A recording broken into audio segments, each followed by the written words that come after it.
Hi, Dr. Cairns. Welcome to week 6 of High Performance People Management. I enjoyed your forum discussion this week where you examined the leadership of Douglas Conant, former CEO of Campbell Soup Company. First of all, his definition of leadership being both an art and a science. You're learning the scientific aspects of leading people, what motivates them, and how to influence their behavior. And how you actually get to apply that learning is rather artful. That's the more you learn the science, the more artful you can become in knowing when to pull those levers of human behavior. So it's the practice of leadership. I also enjoyed the aspect of examining the question of whether or not servant leadership looks differently or is different, the definition under a Christian worldview. And the majority of you felt that you did not have to be, obviously, a Christian to be a servant leader. And I would agree with that, because the definition that Greenleaf, who coined the phrase servant leader, is one, to serve others before you serve yourself. And so clearly that's an aspect, whether you're a follower of Christ or not, that you can do. But is there a difference in a Christian worldview when it comes to servant leadership?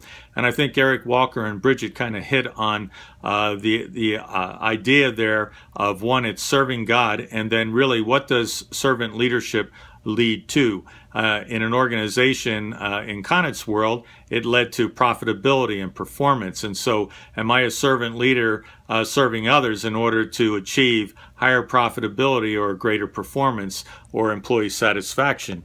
So I like to look at the scripture when Jesus was asked what was the greatest commandment, and he said, love the Lord your God with all your heart, soul, mind, and in other parts of the gospel he also added strength. And he said, this is the first and the greatest commandment, followed by the second commandment, which is to love others as you love yourself. And so that's an aspect that I think is important in terms of serving others. What is our motivation? It's to serve God. And if we're serving God, we're loving God with all our heart, soul, mind, and strength, which means I'm serving others in that capacity as well. So it's something I think that does separate a Christian worldview when it comes to serving others. Also this week in your reading of The Christian Atheist, you engage in happiness and money, and where do we get our happiness from? And there's a lot of writing that says happy employees are satisfied employees, and satisfied employees are high-performing employees.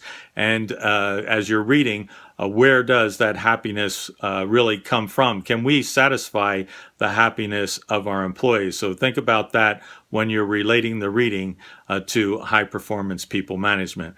Remember, I have office hours every Tuesday from noon to 1, should you want to talk face-to-face. Otherwise, text me, email me, and let me know if you have any questions. Have a blessed week.